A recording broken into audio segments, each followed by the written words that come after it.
மொத்தத்துல பிராமணர்கள் தீபாவளிக்கு சொல்ற 3 காரணங்கள் எல்லாமே ராமனோட தொடர்பு கொண்ட காரணங்களா தான் இருக்கு. ஆக ராமன் சீதையுடன் அயோத்திக்கு திரும்பவில்லை. ராமன் சேதுக்கடலில் மாண்டான்.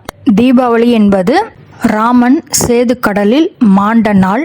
2வது, கிருஷ்ணர் நரகாசூரனை வதம் செய்த நாள். நரகாசூரன் என்பது இங்கு ராமனை குறிக்கணும்.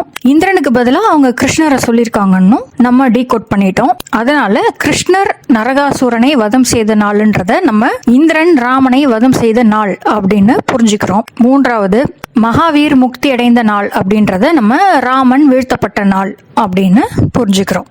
ஆக தீபாவளிக்கு சொல்லப்படக்கூடிய முக்கிய காரணங்கள் எல்லாமே ராமனுடைய தோல்வியை குறிக்கிற காரணங்கள் தான். அதை மடைமாற்றி அவங்க பொய்யான காரணங்களை சொல்லி மக்களை ஏமாத்திட்டு இருக்காங்க. இது ஒரு மிகப்பெரிய ஸ்கேம்.